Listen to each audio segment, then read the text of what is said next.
The night before the assault was cold. The men gathered on the shore of Lake Champlain, breath rising in pale clouds. The moon floated low and white, like a silent witness. There were no drums, no banners, just quiet determination. Ethan Allen walked among his men. Not with speeches, not with poetry, just presence.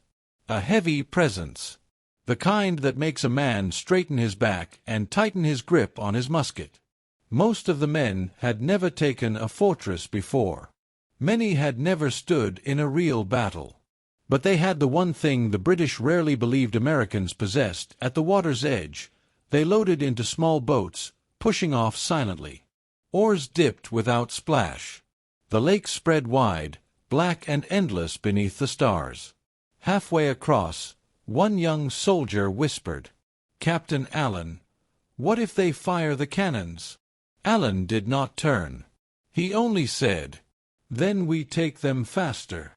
No fear. No hesitation. The boats slid up to the rocky shore at the base of the fort. Ticonderoga loomed above them, thick walls of stone, silent in the darkness. The garrison slept. The British had no idea that war had already begun. No sentries patrolled the outer walls. No alarm bells. Only the soft wind through the trees. Allen motioned with 2 fingers. The men climbed. Boots on damp grass.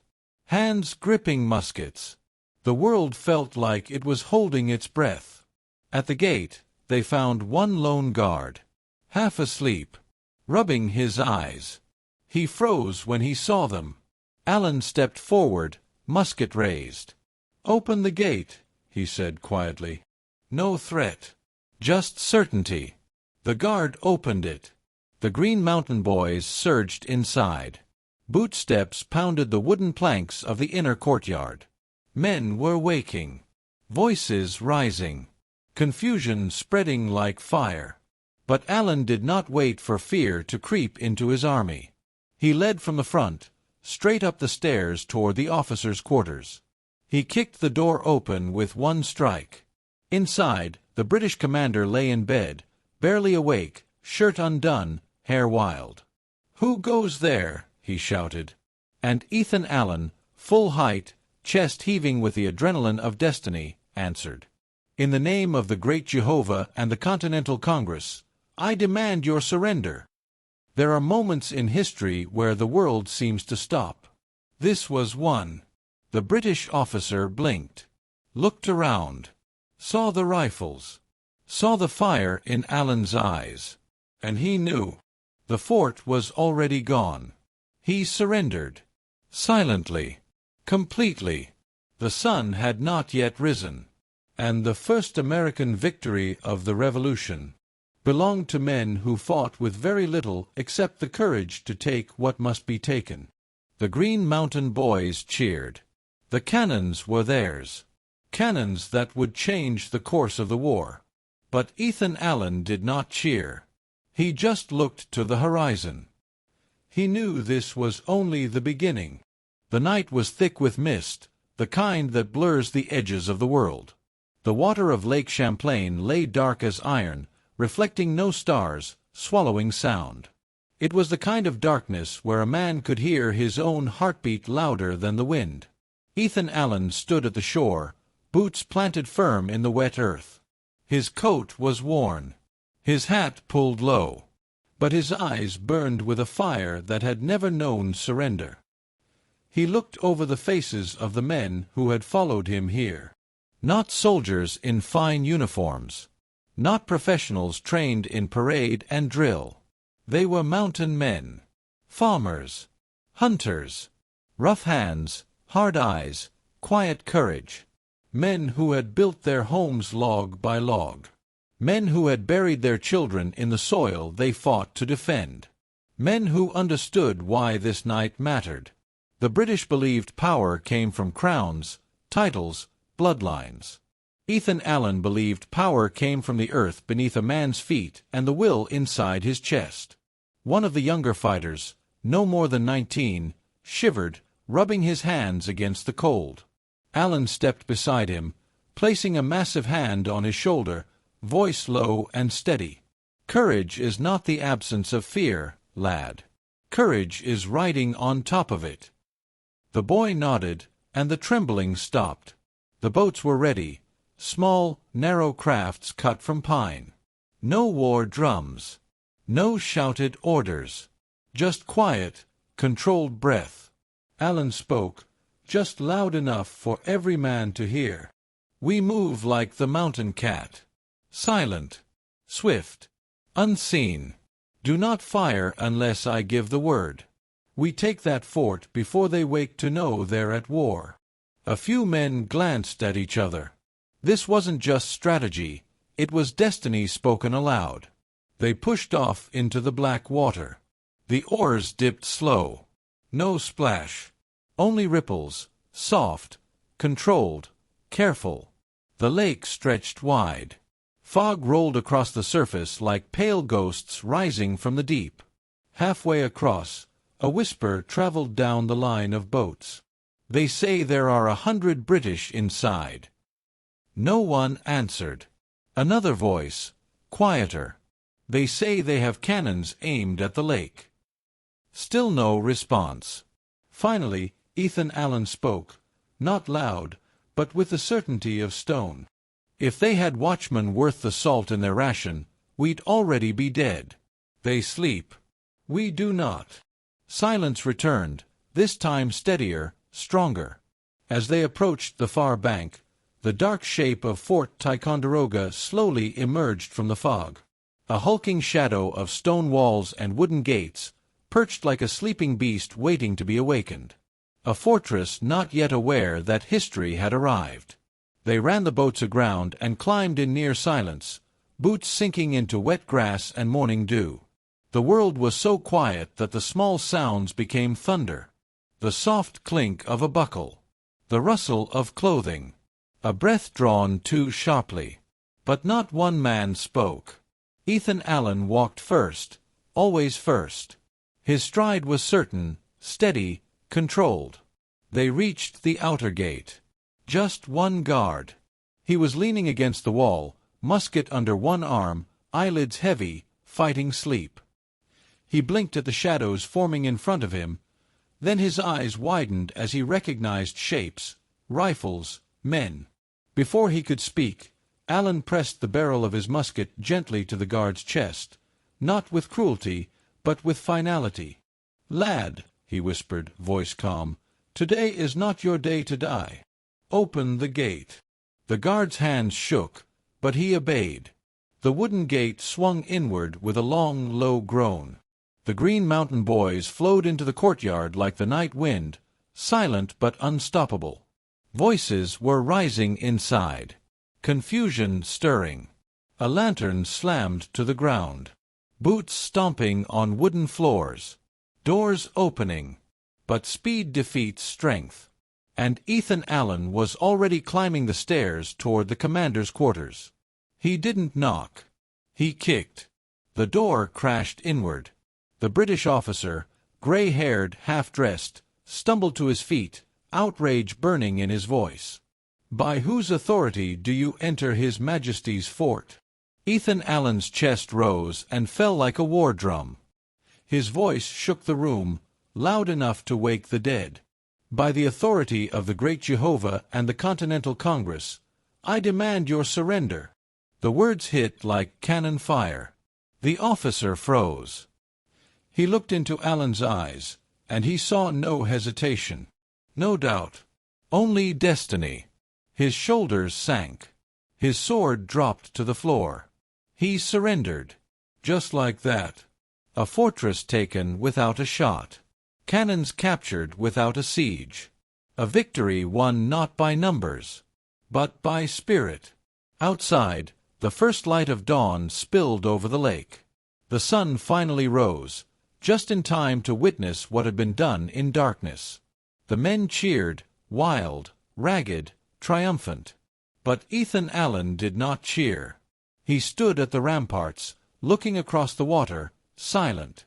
Because he knew. This was just the first strike. The war was coming. Blood would follow. Sacrifice would follow. Freedom was never won in a single night. It had to be held, defended, paid for. And Ethan Allen was ready. Ethan Allen did not stay to celebrate. Victories are loud, but purpose is quiet. While the men cheered, drank, slapped backs, and shouted their triumph to the morning sky, Allen walked the walls of the fort alone. He rested one hand on the cold stone, looking out over the water, thinking. The cannons they had captured were more than metal. They were the balance of the war's early days. With these guns, the colonies could hold their ground. Boston, New York, Philadelphia, places where freedom still trembled like a candle in a draught. But Allen was not a man built for politics or parade. He was the spark, not the council. The sword, not the quill. And soon, that would matter. For a short time, the Green Mountain Boys stayed in the fort, repairing walls, organizing supplies, learning the feel of command. But word spread quickly that there was another man, another leader, sent north by Congress. His name was Benedict Arnold. He came riding into the fort with polished boots and crisp uniform, his coat bright with rank. A man who believed war was a stage, and he its star performer. He announced himself loudly. "I am here to assume command of this fort in the name of the Continental Congress." Silence fell across the courtyard. Dozens of men turned toward Ethan Allen. Waiting. Watching. Allen stood still, hands behind his back. "Come." Arnold continued. "Your men will follow my orders now." The mountain breeze rustled the flags overhead. A few soldiers shifted their muskets. One or two spat in the dirt. Allen stepped forward. His voice did not rise. He didn't shout. "General Arnold," he said, "you have come a long way, and you have authority on paper." He paused. "But these men do not follow paper." Arnold's jaw tightened. "They follow me," Ethan continued, "by their own choosing. If you wish to lead them, you'll have to earn them." Arnold looked at the faces staring back at him. Hard, unshaven, sunburned men. Men who trusted Ethan Allen with the same instinct they'd trust a cliff ledge or a river crossing. Arnold saw the truth. He could not command them by decree. So for a time, the two men shared leadership, uneasily. Allen, the raw fire of the frontier. Arnold, the sharp blade of ambition. Together, they raided British outposts along the lake. Together, they pushed north toward Canada. Together, but never truly together. And then came the day that would break their path apart. The Continental Army, desperate for bold action, planned a daring move. Invade Canada. Take Montreal. Maybe even Quebec. If successful, it could convince the French to join the war. If failed, the northern lines might collapse. Ethan Allen, never one to ignore danger, volunteered to lead a small strike. The mission was simple in idea, brutal in reality. Cross the river at night. Seize the town before British reinforcements arrived. But fate does not always bend to courage. The river crossing went wrong. Boats were delayed. Half the men made it across. Half did not. Dawn rose too fast. And Ethan Allen, standing outside Montreal with fewer than 100 men, found himself facing hundreds of British regulars. Not militia. Not sleepy garrisons. Real soldiers. Disciplined. Prepared. Steel in their eyes. His men looked at him. Some shifted nervously. Some whispered. Some swallowed hard. For the first time since Ticonderoga, fear tried to take the field. Ethan Allen did not give it room. He lifted his musket, not to fire, but to point. "Men," he said, voice steady and full of thunder, "we did not come here to scratch our names in the dirt. We came here to remind kings that free men do not kneel. If we must pay for that reminder with blood, then we pay." There was no hesitation now. They formed ranks. They aimed. They stood. The British advanced. Drums beating. Flags snapping. Red coats bright in the cold morning. The battle lasted minutes. Gun smoke. Shouting. The crack of muskets. The thud of bodies hitting earth. When the smoke cleared, Ethan Allen was on the ground, his arm bleeding, his men scattered or captured. A British officer stood above him, sword drawn. "You are Ethan Allen," he said.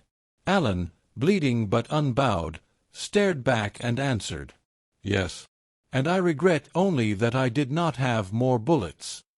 He was taken in chains. The lion of the Green Mountains. Captured. But even captured lions do not become tame.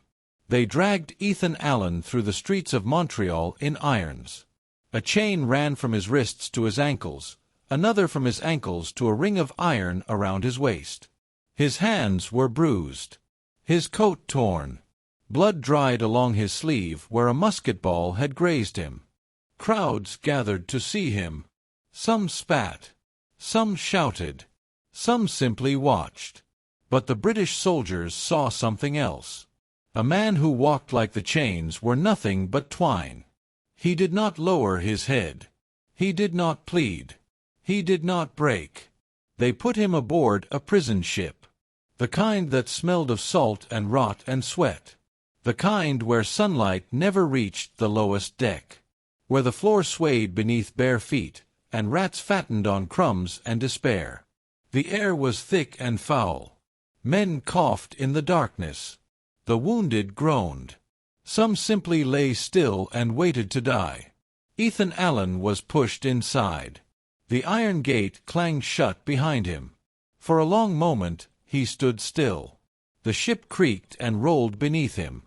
His heartbeat thudded in his ears. Then he said, loud enough for every suffering soul to hear, "Men, you are not broken. Not unless you choose to be." In that darkness, where hope should not have existed, someone began to breathe easier. Weeks passed. Then months. Chains rubbed his wrists raw. The damp cold burrowed deep into his bones. Illness swept the decks like a scythe, taking the weak first, then the strong. Bread was mold. Water was stale. Sleep was a battlefield of nightmares. There were days he could not stand. Days he could not lift his own head. But every time a guard shouted at him to kneel, he refused. Even when they struck him. Even when they starved him. There was something inside Ethan Allen that could not be touched. Not by iron. Not by hunger. Not by fear. But when people looked at him, they did not see someone defeated. They saw a man who endured. A man who did not bow. A man who carried freedom inside himself even when every chain tried to crush it. Whispers spread. That is Ethan Allen. He took Ticonderoga.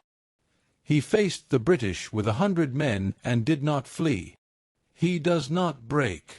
Farmers whispered it to neighbors. Children whispered it at firesides. Soldiers whispered it on cold guard shifts. A legend does not need victory to be born. It only needs someone who refuses to surrender. And then, after nearly 2 years in captivity, a message arrived. The British, needing leverage to negotiate other prisoner exchanges, agreed to release him. The chains were unlocked. The iron ring fell away. Ethan Allen stood free again. But the man who stood now was not the same as the man who had crossed the lake in silence to take a sleeping fortress. His shoulders were heavier. His eyes darker. His voice deeper. Suffering had carved him into something harder. Something unbreakable. When he returned to the land of the Green Mountains, people gathered to see him. They did not cheer wildly. They did not rush him. They stood, every man and woman, and simply watched him walk through the town. He nodded to them. Quiet, steady, alive. The rumors were true. The lion had not fallen. He had only gone into the wilderness to sharpen his teeth. He soon learned that the war still raged. Cities burned, armies clashed, hopes rose and fell like tides. But something deeper was happening. The people of the Green Mountains were no longer wanted by New York, but still not recognized as their own land. They had no country, no government, no flag. They were, in truth, a nation of their own. And now that Ethan Allen had returned, the people began to look to him again.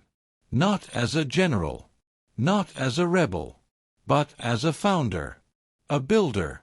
The man who had once led them to defend their land might now lead them to define it. But before that future could take shape, Ethan Allen had one more truth to face. The war he had fought so hard for was not simply a war of guns and men. It was a war for the idea of belonging, for a place in the world, for a home that no king could claim. And Ethan Allen was ready to fight that war too. The summer of 1777 lay heavy upon the valleys of the northern colonies. The air shimmered with heat, the forests held their breath. And from the north, like a hammer descending from Canada, came the British General John Burgoyne, with soldiers in red coats, Hessian mercenaries, cannons, cavalry, scouts, drums, banners, and the arrogance of empire. His goal was clear: split the colonies in two. Crush Vermont. Crush the revolution. Crush the dream. The British believed Vermont was weak, just forests, farms, log cabins, and men who hunted their own food. They thought that the Green Mountain Boys were finished, scattered after the fall of Montreal. They believed Ethan Allen was either captured or broken. They were wrong. So very wrong. Word came like lightning through the mountains. Burgoyne is marching. He means to burn Bennington. The hills erupted with life. Farmers left their fields mid-plow. Hunters came out of the forests. Blacksmiths dropped their hammers while the iron still glowed. Sons stood beside fathers, brothers beside brothers. Their rifles were old, their clothes plain, but their hearts were iron. And at their front moved a man who walked like a mountain in motion. Ethan Allen. His voice was deep and calm. His presence was strength itself. He had no uniform, no gold, no ceremony, just a rifle, and a fire in his eyes that could burn through stone. The British sent a detachment under the Hessian commander Friedrich Baum to seize supplies and crush resistance at Bennington. Baum looked at the Vermont men gathering on the hills and laughed. Farmers, they are nothing.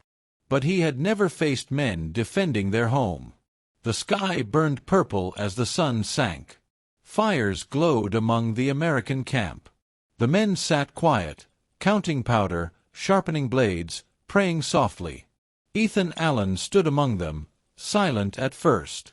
Then he spoke, his voice low but carrying far, like thunder rumbling behind mountains.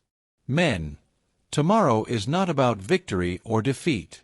It is about whether these hills remain ours, whether our children grow free on this soil, whether we kneel to kings we never chose. I will tell you this: if we fall tomorrow, we fall facing them, not with our backs turned. And if we win, the world will remember that freedom was born in the mountains. No cheers, no roars, just quiet nods.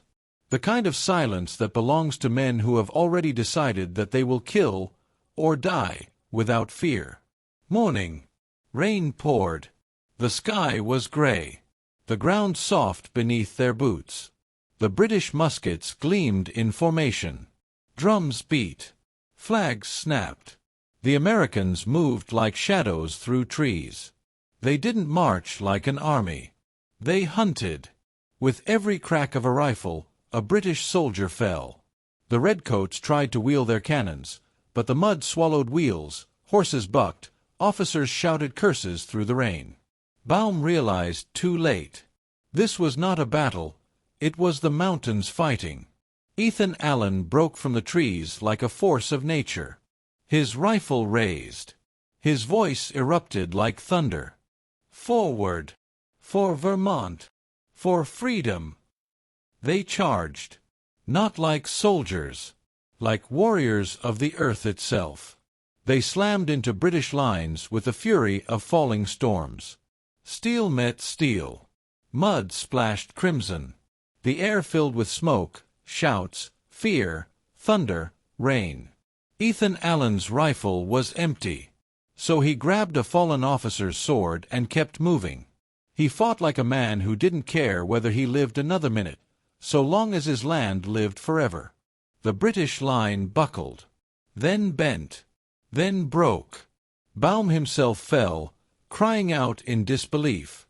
These men are demons. The Hessians surrendered. The British retreated.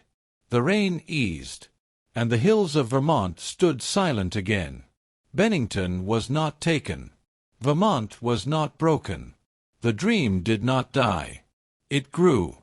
Men stood soaked in rain and smoke, trembling not from fear but from the enormity of what they had done.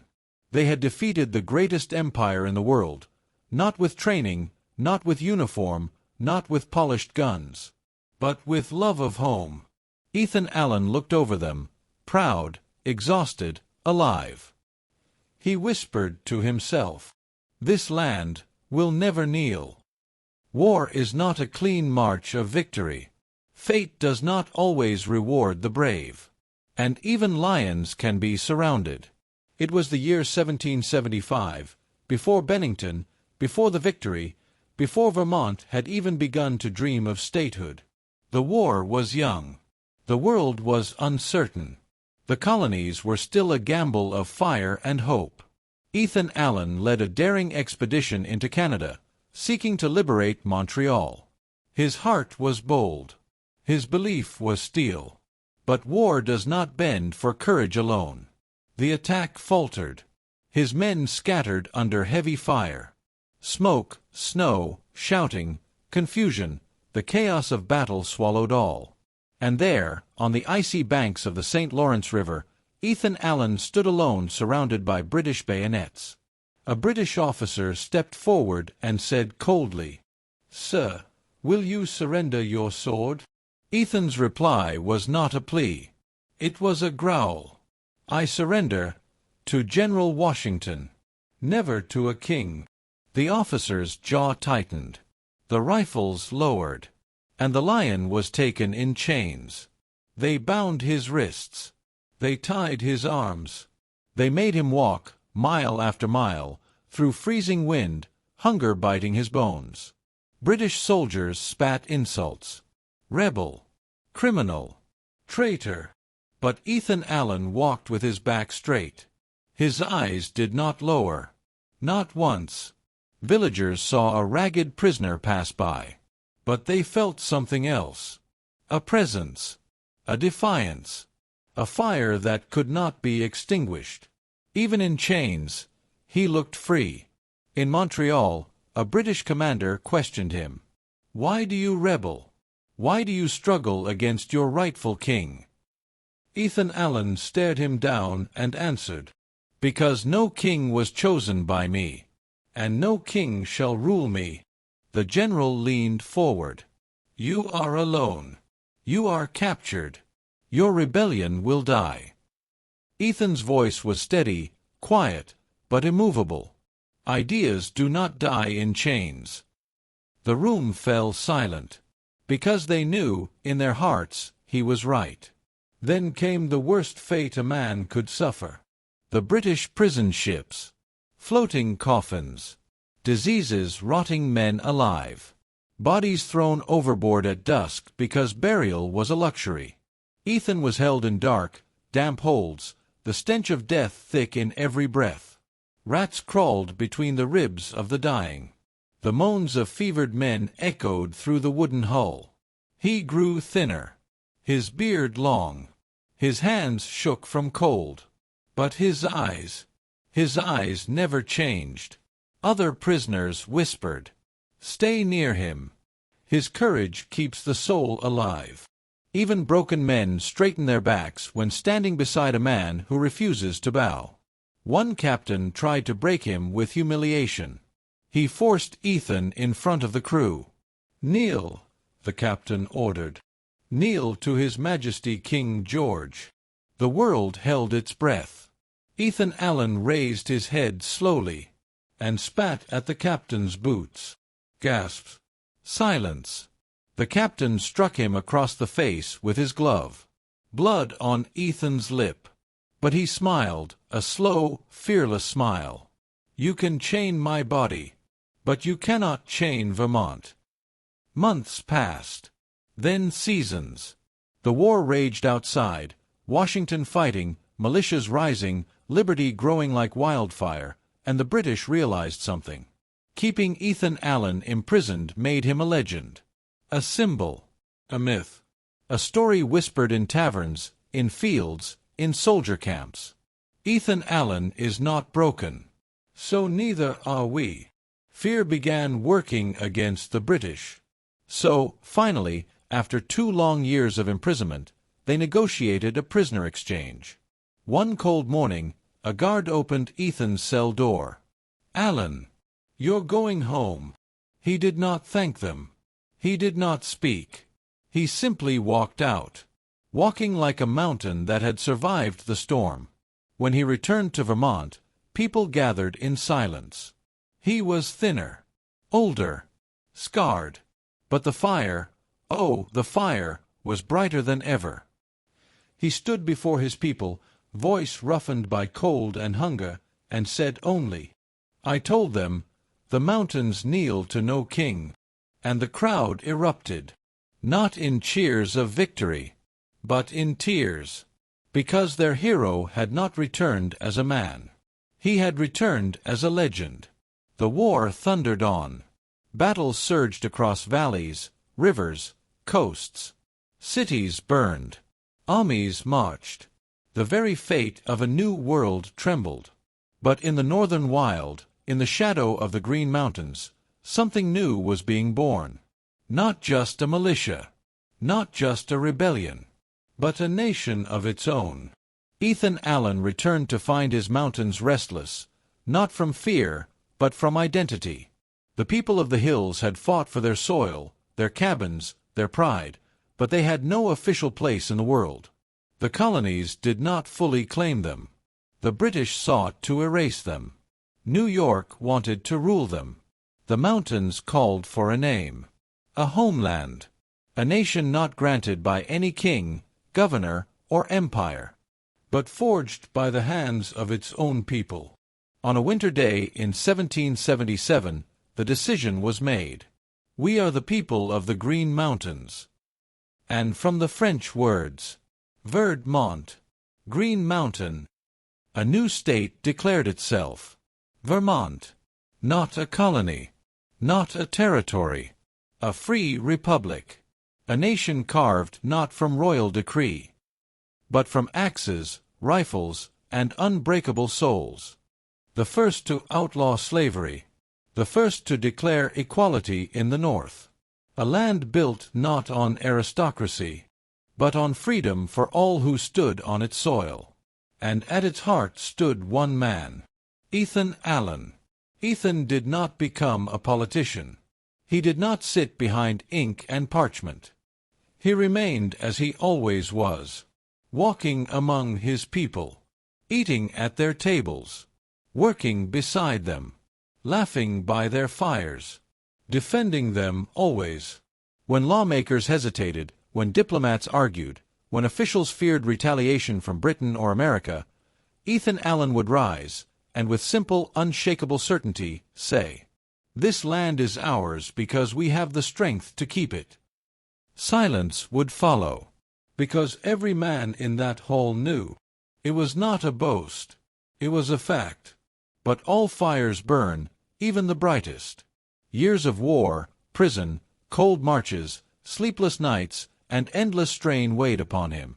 Yet still he rode, across forests, rivers, borders, protecting Vermont's independence with the same roaring spirit he had always held. One winter evening in 1789, Near the frozen Winooski River, Ethan Allen was returning home on horseback with his men.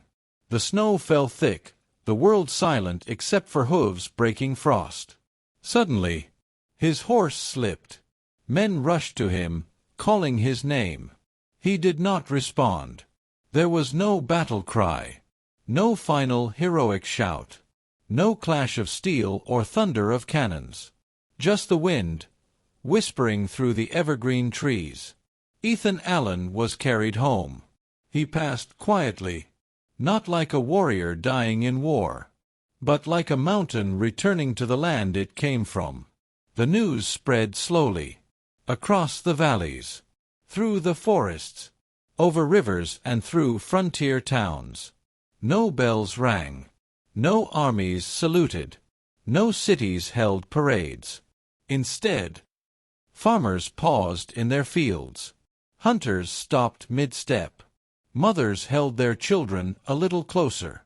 The mountains themselves seemed to still. A hero had not died. A root of the earth had returned to the soil. What was Ethan Allen? Not a general of grand armies. Not a wealthy noble. Not a man of polished speeches or royal blood. He was a farmer who became a commander. A hunter who became a strategist. A rebel who became a founder. A prisoner who became a symbol.